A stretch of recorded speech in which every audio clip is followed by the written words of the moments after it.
2023년 2월 19일 주일 예배를 하나님께 올려드립니다.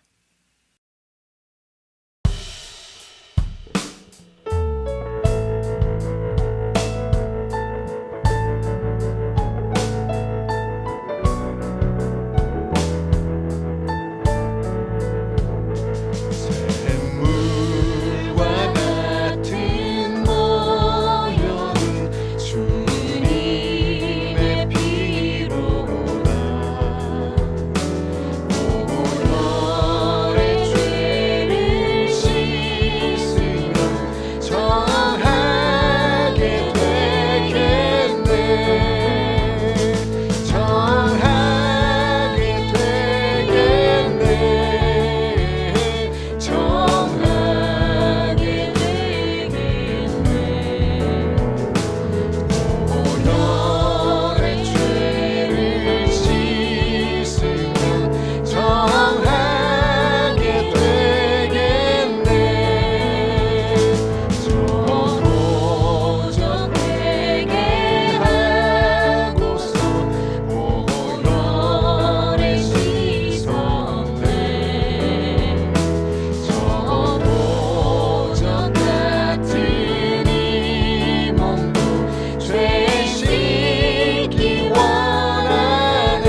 나는 전능하신 아버지 하나님 천지의 창조주를 믿습니다. 나는 그의 유일하신 아들 우리 주 예수 그리스도를 믿습니다. 그는 성령으로 잉태되어 동정녀 마리아에게서 나시고 본디오 빌라도에게 고난을 받아 십자가에 못 박혀 죽으시고 장사된 지 사흘 만에 죽은 자 가운데서 다시 살아나셨으며 하늘에 오르시어 전능하신 아버지 하나님 우편에 앉아 계시다가 거기로부터 살아있는 자와 죽은 자를 심판하러 오십니다. 나는 성령을 믿으며 거룩한 공교회와 성도의 교제와 죄를 용서받는 것과 몸의 부활과 영생을 믿습니다. 아멘.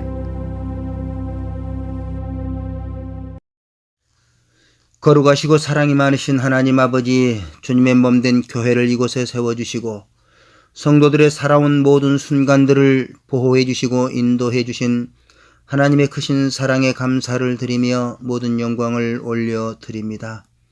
하나님, 연약한 저희들 이 시간 마음과 정성으로 드리는 예배를 받아 주시옵소서. 분주한 세상 삶 속에서 살다가 예배 드리러 올 때 삶 속의 영육 간의 어려운 문제로 인해 무거운 발걸음이었을지라도 예배를 통하여 말씀과 찬양과 간구함으로 인하여 마음에 주님의 위로와 치유와 평안함을 얻고 가정과 삶의 일터로 돌아가는 저희들이 되도록 인도해 주시옵소서. 지나온 날들 중에서 각자 모든 심령에 하나님께서 교회와 우리 모두에게 베풀어 주신 모든 일들을 생각하며 마음의 감사함을 고백하는 시간이 되게 하여 주옵소서. 14년 5개월 동안 우리의 힘으로는 할 수 없는 일들을 할 수 있도록 행하시고 이루어 주신 하나님의 능력과 함께 하심으로 인도해 주시고 2016년 4월에 처음으로 권사 13분과 안수 집사 10분을 임직자로 임직할 수 있도록 세워주시고 교회에 평안함을 주시고 은혜를 주셨던 하나님 아버지, 금년 2023년도에도 두 번째로 장로 4분과 권사 3분, 안수 집사 2분 임직자를 세워주신 하나님, 임직식을 통하여 교회 모든 성도들이 하나가 되어 섬기는 임마누엘 교회가 더 성숙한 교회로 성장되어지고 하나님께서 기뻐하시는 주님의 일들, 구제하며 전도하며 선교하는 교회로 맡겨주신 직분 사명을 잘 감당하여 복을 받고 능력이 나타나는 교회와 성도들의 가정으로 세워 주시옵소서.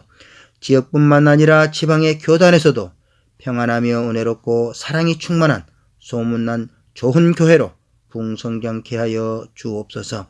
목사님의 목표와 성도들의 신앙이 더 큰 꿈과 비전을 향하여 우리 모두 함께 기도하는 교회로 나아갈 때에 우리 아버지 하나님께서 새 성전 건축도 기도하는 것보다도 생각하는 것보다도 은혜로운 교회 건축의 모습으로 빠르게 세워질 수 있도록 하나님께서 간섭해 주시고 필요한 모든 여건들을 채워주시고 인도해 주실 줄로 믿습니다. 특별히 목사님, 사모님 은혜로운 찬양 음반 녹음을 잘 마칠 수 있도록 인도해 주신 하나님께 감사를 드리며 사랑하는 딸 예랑이 빙상피겨 전국대회에 동메달을 획득할 수 있도록 함께 하신 하나님께 감사와 영광을 올려드리며 이 시간 세우신 사자 목사님 예배 인도하실 때 주님께서 능력의 장중에 붙잡아 주시고 성령의 권능을 주시사 말씀의 찬양에 듣는 모든 성도들에게 은혜 받고 마음에 감동되며 깨닫는 자들에게 새로워지고 변화되는 축복의 예배로 인도해 주옵소서. 예수님의 이름으로 기도합니다. 아멘.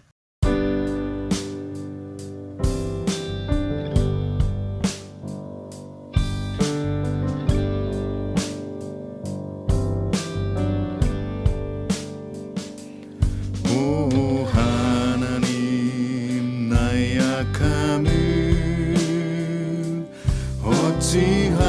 어찌하여야 합니까? 오 하나님, 나의 약함을 어찌하여야 합니까? 두려워하지 말라, 내가 함께함이라.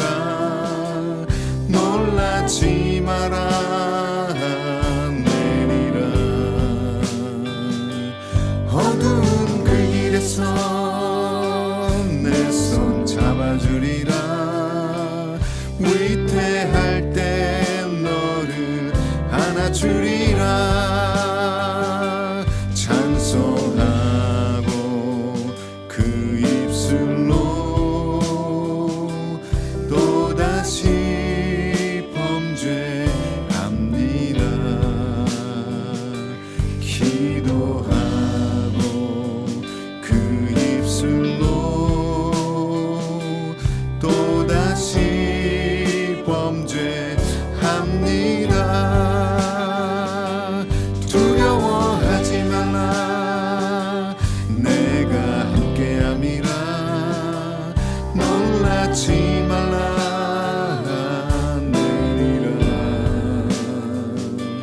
어두운 길에서 내 손 잡아주리라.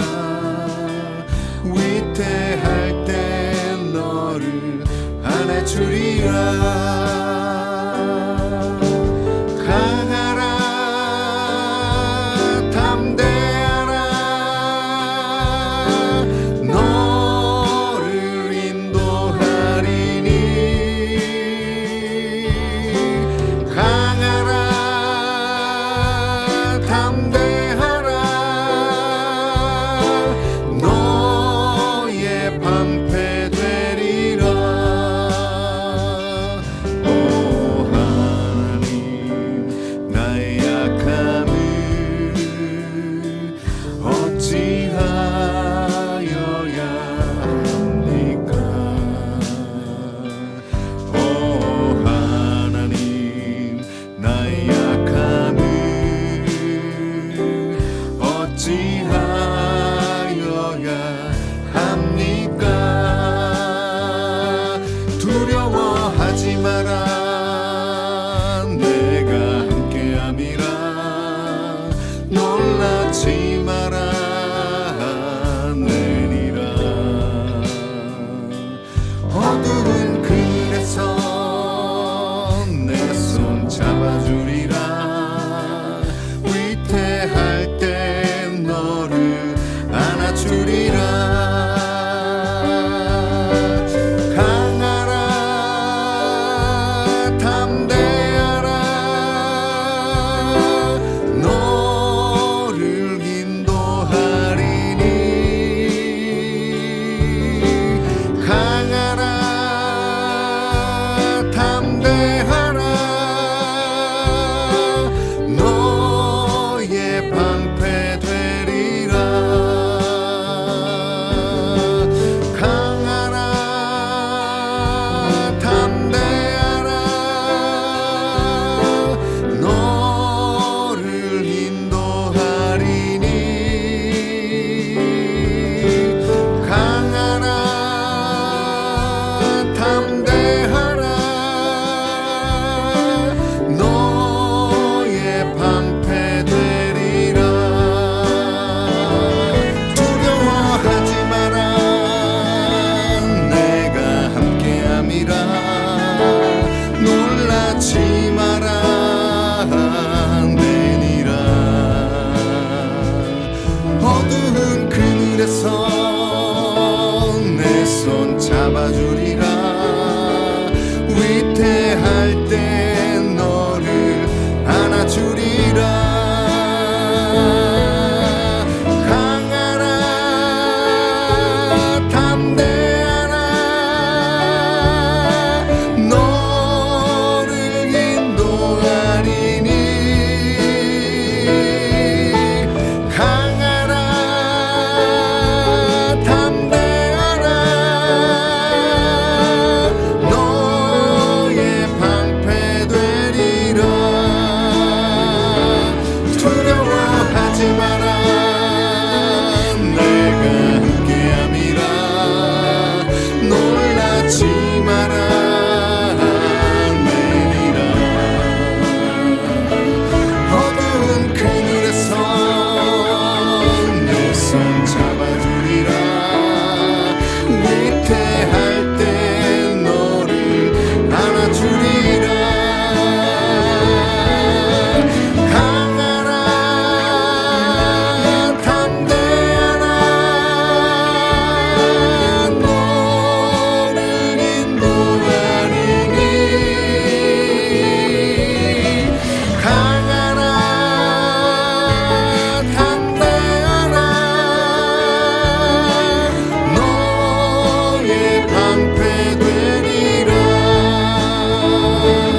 우리에게 주신 하나님 말씀은 마태복음 5장 21절로 48절까지의 말씀입니다. 봉독하겠습니다. 옛사람에게 말한 바 살인하지 말라.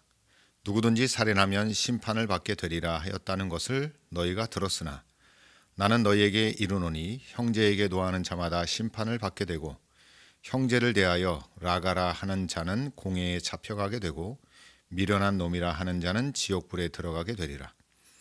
그러므로 예물을 제단에 드리려다가 거기서 내 형제에게 원망 들을 만한 일이 있는 것이 생각나거든 예물을 제단 앞에 두고 먼저 가서 형제와 화목하고 그 후에 와서 예물을 드리라. 너를 고발하는 자와 함께 길에 있을 때에 급히 사화하라. 그 고발하는 자가 너를 재판관에게 내어주고 재판관이 옥리에게 내어주어 옥에 가둘까 염려하라.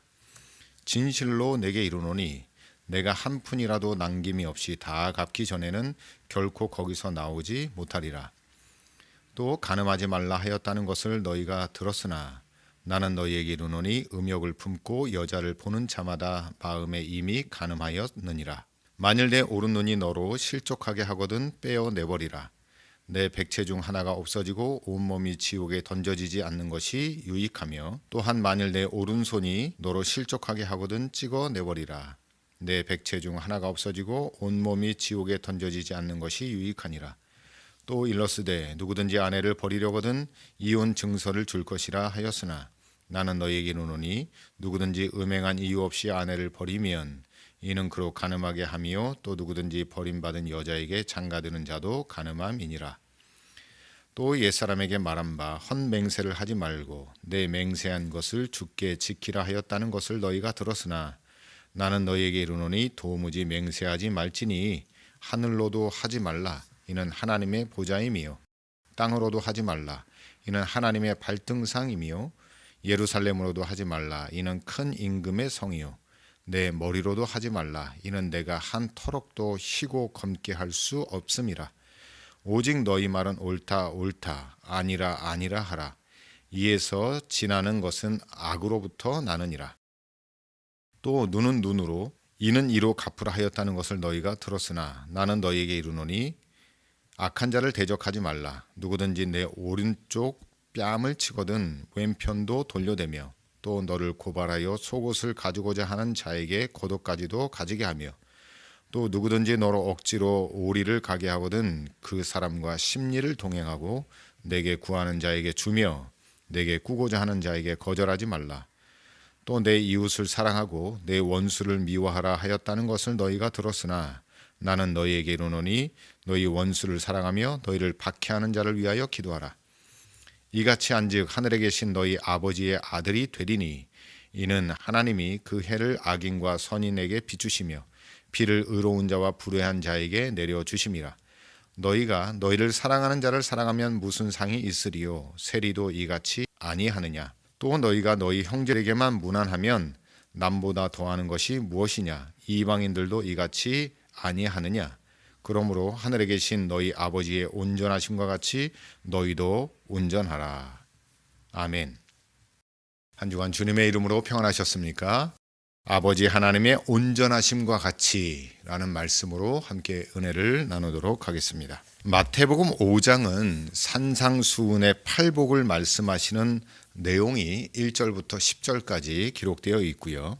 그리고 예수님의 말씀을 믿고 따를 때 세상은 우리를 박해하지만 그럴 때 오히려 복이 있다라는 말씀을 하시고 어두운 죄악의 세상에서 빛과 소금의 삶을 살라는 말씀이 5장 11절로 20절까지에 기록되어 있습니다.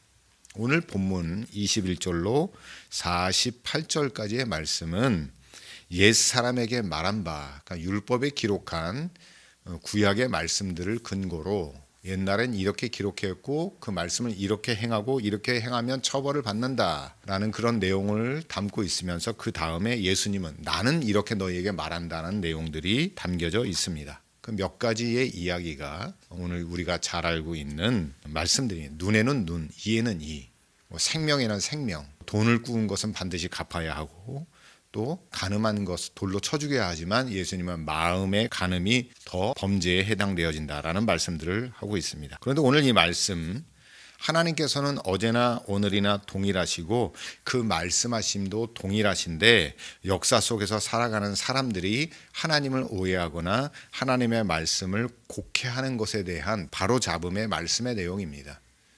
구약의 말씀이 틀렸다는 게 아니라 그 말씀을 받은 역사 속에 거하고 인간의 삶에 갇혀 살아가는 우리가 영원하신 하나님, 변치 아니하시는 하나님의 관점을 이해하지 못하고 잘못 알아듣고 행했기 때문에 말씀의 본질 되신 예수님께서 이 말씀을 통하여 우리에게 말씀하는 내용입니다. 첫 번째 말씀입니다. 지옥불에 들어가게 되리라. 지옥에 들어가는 것은 예수 믿는 사람이나 예수 믿지 않는 사람이나 다 싫어하는 내용입니다. 본문의 말씀을 듣는 사람들은 당시의 유대인들이었습니다. 그들이 이 말씀을 듣는 것은 상상할 수도 없는 일입니다. 하나님의 택하신 백성들이기 때문에 지옥에 간다는 것은 상상할 수도 없는 이야기죠. 구약의 율법에서는 살인하면 당연히 심판받고요, 돌로 쳐죽음을 당하고 이 내용은 이 말씀을 듣는 모두가 다 아는 내용입니다. 그런데 예수님께서는 그것을 좀 다르게 말씀하십니다. 형제에게 노하는 자마다 심판을 받게 된다라고 이야기합니다. 그리고 형제에게 라가라고 말하는 자는 공회 앞에 잡혀가게 되어진다는 것을 말씀하셨고요. 한술 더 나아가서 미련한 놈이라고 말하는 자는 지옥불에 들어가게 된다라고 점점점 그 수위와 강도가 강력하게 나아가는 것을 보게 되어집니다. 이스라엘 공동체는 야곱의 아들들, 12아들들로 구성된 형제 공동체입니다. 누구에게 노한다라고 하는 것, 화를 내고 노한다라고 하는 것은 형제들에게 화를 내는 것과 똑같은 이야기이기도 합니다. 그런데 여기서 이 노하고 화를 낸다라고 하는 헬라어의 원문 오르기조라고 하는 이 단어는요, 그냥 단순히 화를 내는 게 아니라 악한 마음을 가지고 어떤 대상을 해치고자 하는 지속적인 분노를 가지고 있는 뜻을 담고 있습니다. 그러니 성경에서 찾아보면 가인이 자신의 제사는 하나님께서 받지 아니하시고 자신의 동생 아벨의 제사만을 받으신 것에 대한 악한 마음을 품고 죽이려는 마음을 갖고 결국 그 일을 행하게 되어지죠. 바로 그 의미입니다. 자신의 분이 풀릴 때까지 복수하는 마음, 화를 내고 그 사람을 보면 눈을 흘기거나 감정 표현을 하는 것을 말하는 거죠. 그러니까 이런 사람들은 심판을 받게 되어진다라고 말씀하고 있고요. 조금 더 나아가 보면 라가라고 말합니다. 형제에 대하여 라가라는 말을 하면 공회에 잡혀가게 돼서 또 심판을 받게 되어집니다. 헬라어 원문에 라카라는 이 원문의 단어가 라가라는 단어로 번역된 것 같습니다. 헛되고 무가치하다, 머리가 빈 사람이다 라고 하는 의미를 담고 있죠. 유대인들이 사람들을 경멸하고 무시할 때 쓰는 단어가 이 라카라는 단어예요. 근데 이런 단어를 쓰면 공회에 잡혀가게 된대요. 좀 더 나아가서 예수님은 거기에 멈추지 않고 미련한 놈이라고 말하는 자는 지옥불에 던져진다는 거예요. 여러분, 이 미련하다, 이 미련한 놈아, 이 바보 같은 놈아, 이게 하는 게 여러분 그냥 의미 없는 것 같지만 예수님이 이렇게 말한 의미가 있습니다. 이 히브리어와 헬라어의 공통적인 언어가 바로 이 미련한 놈, 미련하다라고 하는 뜻을 갖고 있는 모로스라는 단어를 씁니다. 그런데 이 단어가 어디에서 나오느냐? 시편 14편 1절에 등장하는데요. 어리석은 자는 그의 마음에 이르기를 하나님이 없다 하는도다. 여기서 어리석은이라는 단어와 미련한 단어가 똑같습니다. 이 말씀을 뒤집어서 생각해 보면 하나님이 없다고 하는 자는 어리석은 자, 미련한 자이다라고 하는 거예요. 그러니까 상대방, 형제에게 미련하다라고 말하는 자는 형제 안에 있는 하나님을 보지 못하거나 아니면 하나님의 존재 자체를 부인하고 믿지 않는 자의 상태를 말하는 겁니다. 그러니까 말하는 자도 중요한 거죠. 그냥 아무 생각 없이 나의 감정, 나에게 안 좋은 일을 끼쳤다고 해서 미련한 놈이라고, 바보 같은 놈이라고 이야기하는 것은 내가 하나님을 믿지 못하거나 또는 그 상대방 안에, 형제 안에, 때로는 자녀 안에 있는 하나님의 형상을 보지 못하고 말하는 어리석은 자가 된다는 겁니다. 이게 아주 무서운 죄인 거죠. 오늘 이 말씀의 구조를 살펴보면 심판, 공회, 지옥불 점차 뭔가가 강해지고 무서워지는 것을 보게 되어집니다. 예수님의 의도는 무엇이냐면 우리의 인식의 변화, 언어와 생각의 변화, 또 삶의 변화를 염두에 두시고 말씀해 주시는 거예요. 그러니까 우리는 습관적으로 하는 말일 수도 있고 내 감정에 취하다 보면 무심코 던지는 삶 속의 생활 속의 언어들이 때로는 심각한 결과를 낳아올 수 있다. 그리고 우리의 삶, 믿음의 공동체 안에서 우리 형제들의 삶 안에 있는 하나님의 은혜, 하나님의 형상을 볼 줄 알아야 된다. 함부로 판단하거나 비판하거나 정죄하거나 말하거나 욕하지 말고 오늘 예수님 말씀의 하반절에 나오는 것처럼 서로 사랑하고 하나님의 온전하심 가운데서 온전한 신앙생활을 하라는 말씀이 담겨 있는 거죠. 여러분의 삶 가운데 감정에만 취해서 감정이 신앙이 되거나 삶의 태도가 되는 것이 아니라 믿음, 하나님의 은혜, 하나님의 사랑, 하나님의 형상 따라 살아가는 축복의 사람이 되시기를 간절히 바랍니다. 두 번째 말씀은 내 형제와 화목하라입니다. 본문에 많이 등장하는 단어가 바로 형제라는 단어입니다. 예수님께서 말씀하시는 형제의 개념은 무엇일까요? 단순히 혈육적인 관계, 어떤 목적과 신앙의 공동체적인 관계를 형제라고 말씀하지 않으신다는 것을 알아야 합니다. 그 이유를 찾아보려면 마가복음 3장 31절로 35절에 기록된 말씀을 읽어봐야 되는데요. 이렇게 기록되어 있습니다. 그때에 예수의 어머니와 동생들이 와서 밖에 서서 사람을 보내어 예수를 부르니 무리가 예수를 둘러 앉았다가 여짜오되 보소서 당신의 어머니와 동생들과 누이들이 밖에서 찾나이다. 대답하시되 누가 내 어머니며 동생들이냐 하시고 둘러앉은 자들을 보시며 이르시되 내 어머니와 내 동생들을 보라. 누구든지 하나님의 뜻대로 행하는 자가 내 형제요 자매요 어머니이니라. 아멘. 여기서 등장하는 형제라는 헬라어의 단어는 아델포스라는 단어입니다.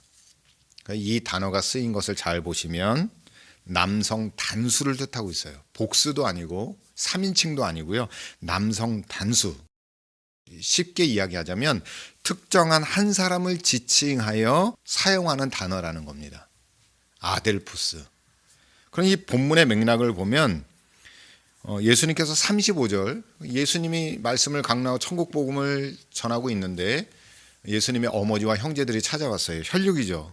형제 아니겠습니까? 맞습니다. 그런데 예수님은 그런 상황 가운데서 뭐라고 이야기하시냐면 누가 내 어머니며 내 동생들이냐? 다시 말하면 누가 내 형제들이냐? 누가 내 가족이냐라고 반문하시면서 이렇게 말하죠. 35절 하나님의 뜻대로 행하는 자가 내 형제요 내 자매니라. 이렇게 말씀하셨다는 겁니다. 자, 그러면 이 35절에 있는 하나님의 뜻대로 행하는 자가 누굴까요?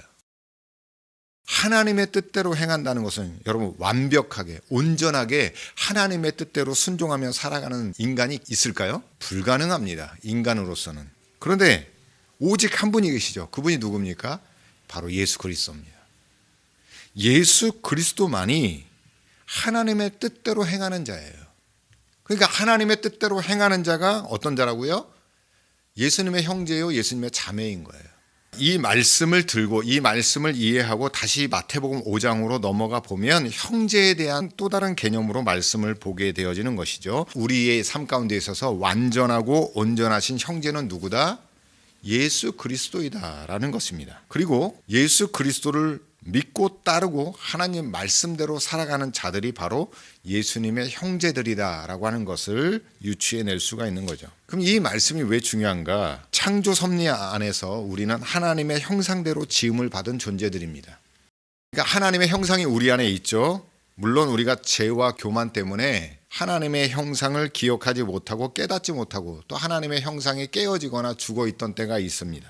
그러나 예수 그리스도의 십자가의 구원의 은혜로 말미암아 그 십자가의 은혜와 보혈의 능력으로 말미암아 하나님의 형상을 회복하게 되어지는 은혜를 우리가 경험하게 되어지죠. 그리고 우리는 주님의 은혜 아래서 형제 자매라고 하는 믿음의 공동체, 교회의 공동체가 되어진다는 것입니다.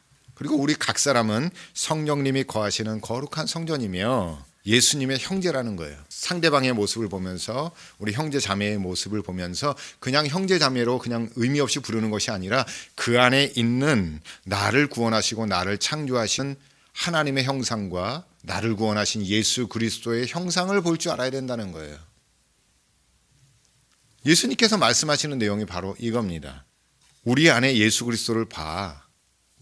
그 형상을 보시면서 서로를 존중하고 서로의 나약함과 서로의 잘못과 실수, 연약함들을 비방하고 판단하고 내 마음에 들지 않는다고 화를 내며 욕할 것이 아니라 형제 안에 있는 형상을 보면서 나의 형제 되신 예수님, 우리의 친구 되신 예수님, 우리의 진정한 믿음의 공동체이며 형제이며 친구인 우리 믿음의 형제 자매들을 바라보시면서 형제를 사랑하시는, 형제와 화목하는 믿음의 공동체의 삶을 살아가시기를 간절히 축복합니다. 마지막 세 번째 말씀은 오늘 48절, 아버지 하나님의 온전하신과 같이 우리도 온전하며 살아가라고 말씀하고 있는 겁니다. 그래서 신앙의 기준은 하나님 아버지의 온전함입니다.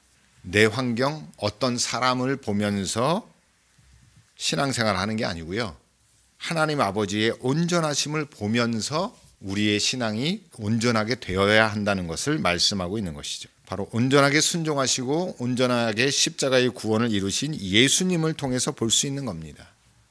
그래서 우리는 예수 안에서 하나님의 온전하심을 발견하게 되는 겁니다. 형편에 맞는 신앙생활이 아니라 온전한 예수 그리스도를 바라보시면서 신앙생활해야 됩니다. 내 환경에만 국한되어서 신앙생활하면 안 되고요. 온전하시며 완전하신 예수님을 바라보시면서 신앙생활해야 됩니다. 왜냐하면 우리는 환경만 바라보면 좌절하기 일상이고요. 포기하기 일상이고요. 짜증과 원망, 불평들로 가득한 신앙생활을 할 겁니다. 그러나 우리 주님은 여러분 광야에서 길을 만드시고 만나와 메추라기를 주시고 광야에 시냇물을 만드시는 분이에요. 그러니까 여러분 온전하신 주님을 바라보시며 신앙생활 하시기를 간절히 축복합니다. 그런데 이 온전하다라고 하는 이 헬라어는요, 텔레이온이라는 단어를 씁니다. 이 텔레이온이라고 하는 요즘 어떤 상품에 보면 텔레이온이라는 명칭이 붙기도 한데 온전하다라고 하는 뜻이 있지만 또 다른 뜻은 뭐냐면 끝이라고 하는 단어가 있어요. 끝나다. 이 온전함이란 무엇이냐면 알파와 오메가 되신 처음과 나중 시작과 끝이 되신 하나님을 의미하는 거예요. 온전함은 하나님 자신입니다. 시작과 끝이죠. 그런데 우리가 신앙생활하다 보면 하나님 의지하지 않고 자신의 성정, 성품, 자신의 노력을 의지하면, 자신의 능력을 의지하면 다 중도 하차, 중도 포기가 되어져요. 온전함을 이룰 수 없어요. 우리가 끝까지 믿음의 경주를 마치려면 나를 보고 나를 의지하는 게 아니라요. 온전한 하나님을 의지하며 살아가야 된다는 거예요. 온전한 예수 그리스도를 바라보면서 믿음의 경주를 끝까지 갈 수 있는, 그게 온전함이에요. 옛날에는 열심히 했는데, 옛날에는 온전했는데, 옛날에는 뜨거웠는데가 아니라 이 온전함은요, 우리 스스로는 할 수 없는 겁니다. 끝까지 주님과 함께 하신, 십자가를 완성하신, 세상 끝날까지 함께 하시는 그 주님과 함께 해야 된다는 거죠. 그래서 예수님께서는 이렇게 말씀하십니다. 요한복음 15장 5절에 이렇게 말씀하셨는데, 나는 포도나무요 너희는 가지라. 그가 내 안에 내가 그 안에 거하면 사람이 열매를 많이 맺나니 나를 떠나서는 너희가 아무것도 할 수 없음이라. 아멘. 성도는 예수님을 떠나서는 아무것도 할 수 없고 온전하여 질 수도 없습니다. 끝까지 믿음의 경지를 달릴 수도 없습니다. 그러니까 우리는 주님과 동행하고 주님을 의지하고 주님만 바라보고 온전하신 주님과 동행하는 삶을 살아야 한다는 것을 예수님께서 말씀하고 있는 겁니다. 예수님의 제자들은 말씀 순종하며 살아갈 때에 자신들의 삶에 기적이 일어나는 것을 경험하는 삶을 살았어요. 병든 자를 고치고요. 안전뱅이를 일으켜 세우며 귀신들을 쫓아내는, 심지어 죽은 자도 살려내는 능력을 행하게 되었습니다. 그런데 그 놀라운 능력을 행하면서 그들의 삶에서 깨닫게 되어지는 것이 무엇이냐면 바로 이거였어요. 사랑이 없으면 아무것도 아니라는 거예요. 근데 그 사랑은 바로 예수 그리스도의 사랑, 무한하신 아버지 하나님의 사랑을 이야기하는 겁니다. 세상의 사랑, 허무한 사랑이 아니라 주님의 그 십자가의 사랑이, 그들로 하여금 그 일을 감당하며 그것이 없으면 아무것도 아닌 것을 깨닫게 되었다는 거죠. 그래서 고린도전서 13장 1절과 3절에 이렇게 고백하고 있죠. 내가 사람의 방언과 천사의 말을 할지라도 사랑이 없으면 소리나는 구리와 울리는 꽹과리가 되고, 내가 예언하는 능력이 있어 모든 비밀과 모든 지식을 알고 또 산을 옮길 만한 모든 믿음이 있을지라도 사랑이 없으면 내가 아무것도 아니요. 내가 내게 있는 모든 것을 구제하고 또 내 몸을 불사르게 내어줄지라도 사랑이 없으면 내게 아무 유익이 없느니라. 아멘. 할렐루야. 여러분, 예수님께서는 어떤 것으로도 맹세하지 말라라는 말씀과 함께 39절부터 48절까지 온전한 사랑에 대한 말씀을 하고 계십니다. 원수까지라도 사랑하라. 좋아하는 사람만 좋아하거나 사랑하지 말고 원수를 사랑하고 원수를 위해서 기도하는 사람이 되라 라고 말씀합니다. 죄인된 우리를 사랑하셔서 독생자 예수 그리스도를 내어주신 하나님 아버지의 사랑으로 온전한 사랑을 하며 온전한 신앙생활을 하라고 말씀하고 있는 내용입니다. 오늘 이 말씀을 통하여 로마서 12장 2절 말씀을 기억해야 합니다. 너희는 이 세대를 본받지 말고 오직 마음을 새롭게 함으로 변화를 받아 하나님의 선하시고 기뻐하시고 온전하신 뜻이 무엇인지를 분별하도록 하라. 세상이 말세로 갈수록 진정한 사랑, 예수의 사랑이 식어져 간다고 말합니다. 오늘 이 말씀을 마치면서 마지막 이런 이야기를 여러분에게 들려주고 싶습니다. 미카엘 두독 드 비트라고 하는 네덜란드 애니메이션 감독이 있습니다. 그 사람이 2000년도에 만든 아버지와 딸이라고 하는 영화가 있는데요. 이 내용은 교통사고로 목발을 짚고 살아가는 딸과 아버지의 이야기를 담고 있습니다. 아버지와 어머니 그리고 딸, 이 세 식구가 모처럼 가족여행을 떠났는데 불의의 교통사고를 당하여 언덕으로 구르는 큰 사고를 당했습니다. 어머니만 상처가 가벼웠을 뿐 아버지와 딸은 모두 크게 다쳐서 병원에 입원해야 했습니다. 특히 무남 동료 외동딸이 크게 다쳐서 평생 목발을 짚고야 하는 큰 부상을 당하고 말았습니다. 당시 사춘기였던 딸은 무엇보다도 마음의 상처가 컸는데요. 친구들이 학교에서 체육을 할 때도 딸은 조용히 그늘에서 그것을 바라보며 구경만 해야 했습니다. 그나마 그 딸에게 위안이 됐던 것은 같은 목발 신세인 아버지를 보면서 살아가는 것이 큰 위안이었습니다. 아버지도 지난 교통사고 이후 목발을 짚고 살았습니다. 딸이 투정을 부려도 그 처지를 누구보다도 잘 아는 아버지가 나서서 말없이 딸의 투정을 받아주었습니다. 딸에게는 아버지와 같이 공원 벤치에 나란히 목발을 기대놓고 앉아서 이런저런 이야기를 나누는 것이 유일한 행복이었어요. 이제 그 딸이 힘들고 어려웠던 사춘기를 잘 넘어가고 대학을 입학하게 되었습니다. 그리고 그 대학 입학식에 아버지도 함께 참석했습니다. 대학을 잘 다니고 있는 그해 어느 날에 세 식구가 아버지와 딸은 목발을 짚고 걸어가고 어머니는 멀쩡한 다리로 걸음을 걷고 있었습니다. 그런데 마침 그들 앞에 작은 꼬마가 공놀이를 하고 있었는데요. 그 공이 도로변으로 굴러가는 겁니다.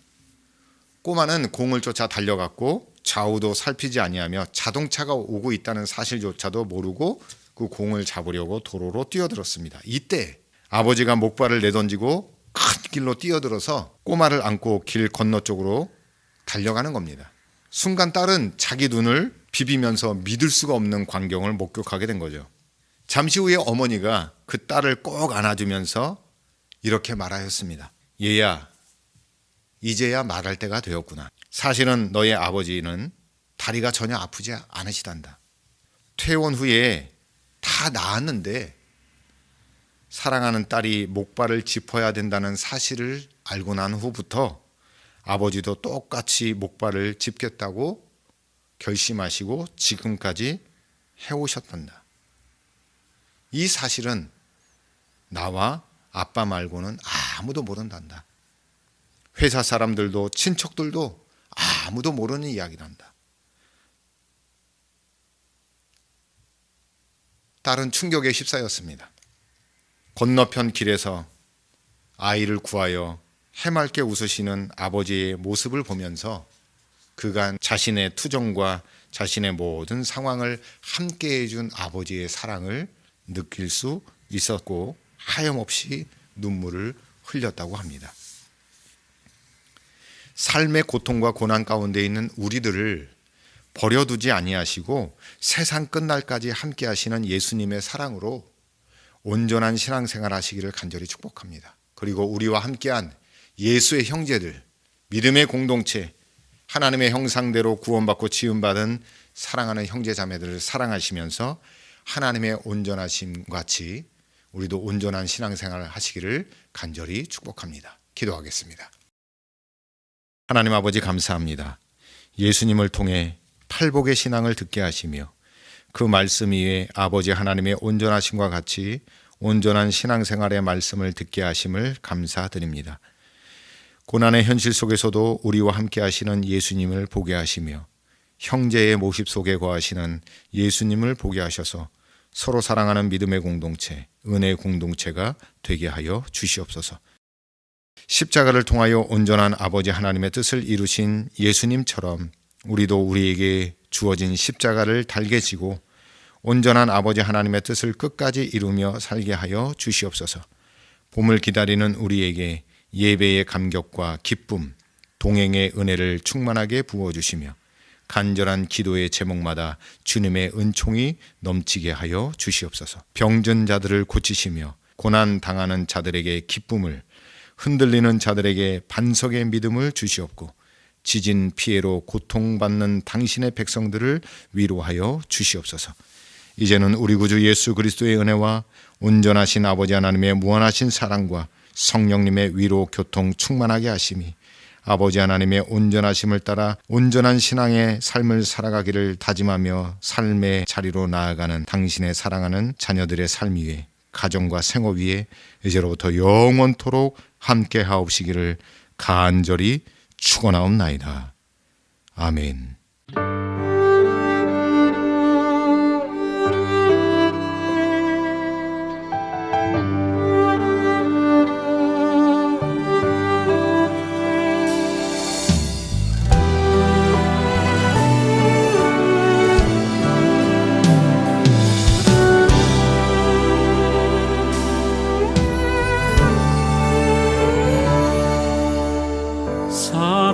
살아계신 주 하나님,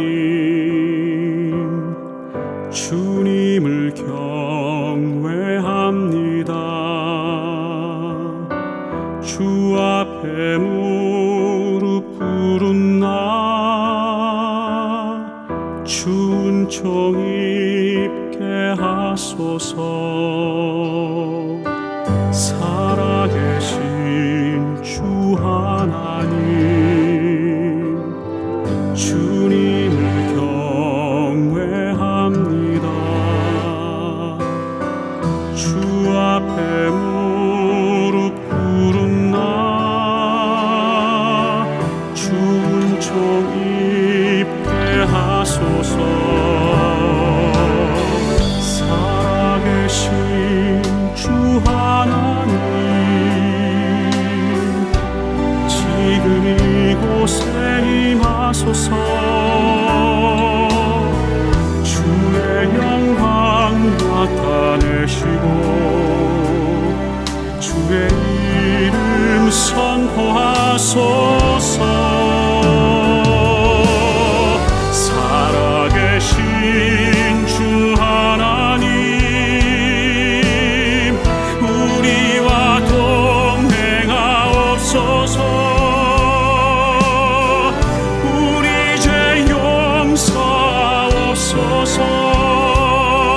주의 기업 삼아 주소서.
여호와